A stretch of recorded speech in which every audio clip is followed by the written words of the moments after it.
Ringing in the new year with more executive orders. President Obama's new White House counselor, John Podesta, he wrote the book on how to use them to bypass Congress and push through progressive policies on his own. This is what Podesta said very bluntly back in 2010. The ability of President Obama to accomplish important change through these powers should not be underestimated. Well, now some here say that means taxpayers better hold on to their wallets in 2014. Hi, everybody. I'm David Asman. Welcome to Forbes on Fox. Let's go in focus with Steve Forbes, Rich Karlgaard, Elizabeth McDonald, Sabrina Schaefer, Mark Taggi, and John Tamny. So, Steve, are these going to help or hurt the economy, these extra powers? Well, with this administration, they're going to hurt the economy, and you already see it. The IRS is now going after conservative groups under rulemaking, even though they did it illegally before. EPA is still going after fracking and shutting down the coal industry. You see it in the Federal Reserve. You see it in other agencies. And their attitude is, we'll do the laws, do the decrees like a third world country, and let the courts clean it up later. So, Mark Taggi, extra powers for the president means extra costs for taxpayers.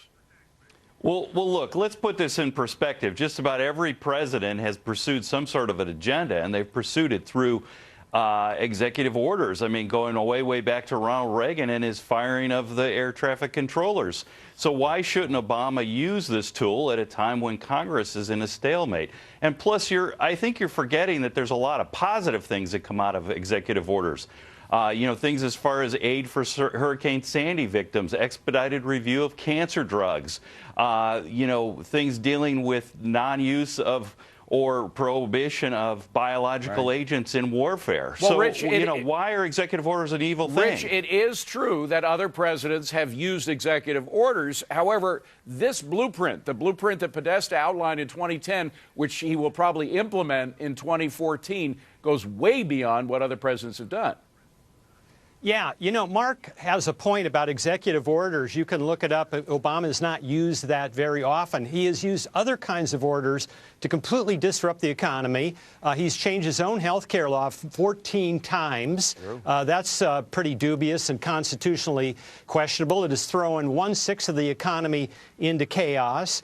You looked after the BP oil spill. He fined, without any authority at all, BP $20 billion.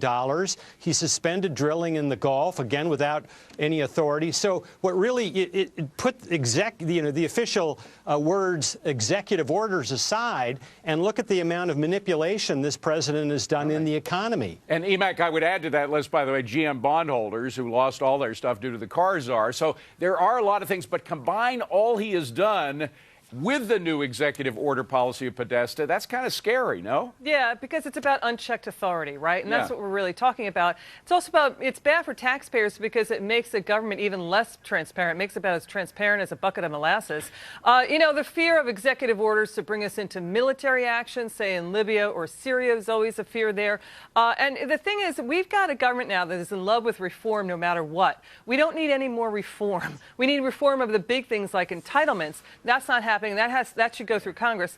But, the thing is, when you change the rules, when you do things like executive orders, it also breeds a cynicism. It breeds a cynicism on the part of taxpayers. If you're going to be changing things all the time, then why follow the laws? And it's not what our founders had in mind. I mean, they had this check and balance system, which there is none of in executive orders. And, John, frankly, our stock market is very happy with divided government, is it not? Oh, no question. When politicians are playing around with laws and legislating, taxpayers should watch their wallets, and you should also watch the stock market with fear. And that's why I'm a little bit more optimistic about this. President Obama's legislative program ended a year ago. You've seen that in a major stock market rally since then. History says that second-term presidents get very little done, and the notion that someone who's overseen such a failed legislation, his signature legislation, will achieve a lot, I don't think is credible. And Sabrina, this is a president who really likes to get things done. I mean, you see what he did in the first term, in his first 2 years when he had Congress and everything. He might get frustrated. He might get desperate and perhaps use these powers to an extent he hasn't yet. Yeah, and that's exactly the reason that we're seeing this right now, because obviously in the second term, we know that President Obama is not going to be able to get his next signature domestic issue climate change accomplished without executive orders to help him. And we already have seen some of this, leading up to this. But, sometimes it goes beyond dollars and cents. I looked back at some of the executive orders. Recently, he administered one to change the discipline culture at public schools. Well, this is in effect a discipline quota. It doesn't actually help students who are trapped in failing schools. It avoids the hard work of passing something through proper congressional channels. Sabrina points out a great thing, Steve, which is that education is a big part of this agenda. And again, you look at the educational record, like the record of a lot of things with this administration, that kind of policy doesn't seem to work. No, it doesn't. And this is an example of government overreach. Remember, David, regulation is a form of taxation, and there are very few restrictions on it, especially with these so-called independent agencies. They can pretty much do what they want, and it's very, very hard to turn them back. And that imposes a real cost. So even though he's going to be stymied in Congress, he's going to go full bore. You saw what he did with the D.C. Appellate Court, appointed 3 judges. They weren't needed. There were judges are under work there. He appointed them to rig the courts, and you're going to see that rigging elsewhere. Mark Tangi, I would guess that when President Nixon was in power, you used the term imperial presidency once or twice. I mean, doesn't that thought of, a strong presidency is one thing, but an imperial presidency is something else. I don't think you want that, do you? I don't think we have any more of an imperial presidency now than we did under George Herbert Walker Bush or Ronald Reagan, who has all that legacy about him. So, look, presidents issue orders. It's an ability. It's a checked power. It's something that's given to them by the Constitution. And Congress is doing nothing. We have a do-nothing Congress that's stalemated, that can't even agree on a budget. Well, Congress is doing a lot. They're they're preventing the overreach of big government, right, Emac? That's very significant, I think, Emac. Yeah, I hear your point. By the way, the Senate did just enact a budget, but finally, we were like Belgium going without a budget for years. Yeah. But, the question is, and it's a good one that you raised, David, these are also extraordinary actions that are now becoming ordinary. They should not be ordinary. Right. And Jonathan Turley, the historian, just recently said that this president is behaving worse than other presidents in recent history. Yes, George W. Bush did a lot of signing statements, but President Obama is doing more signing statements than ever before and enacting this barbed wire pile of rules and regulations. We went through the list before. Go ahead, Sabrina.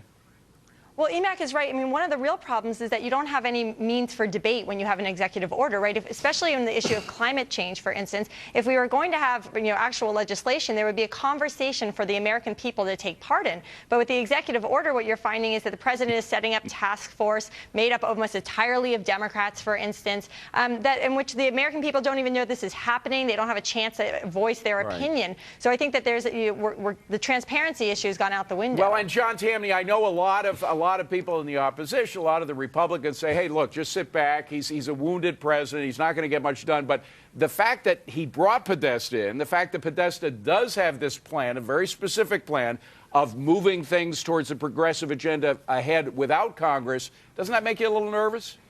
It makes me a little nervous, but that's the point of electing Republicans to begin with, to create this gridlock that we want. Mark talks about a do-nothing Congress. To me, that sounds beautiful. One of the most animating features of the Constitution is that we block people from getting things done. It's the job of the Republicans. They were elected to block a president. Let's just get rid of Congress, and we'll be fine. Well, Rich Karlgaard, Rich Karlgaard, the fact is Congress didn't used to be as obtrusive as it is now. It was only in power for a couple of weeks every year. Yeah, Newt Gingrich and Bill Clinton worked together, Tip O'Neill and Ronald Reagan. This president has not crossed the aisle in any meaningful way, and then he's surprised that he has no support. He'd had not a single Republican vote in the House or Senate for his health care bill. Look, what he's really shown is that he's kind of a sneaky president. He's not very transparent, Mark. It's not This very is one fair. of the least transparent presidencies that we've ever seen. I think this is more dangerous than I wish I could share John Tamny's optimism.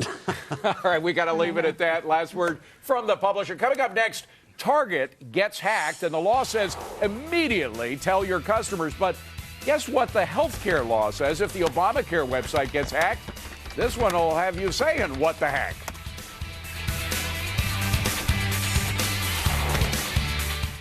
Mine was earned orbiting the moon in 1971.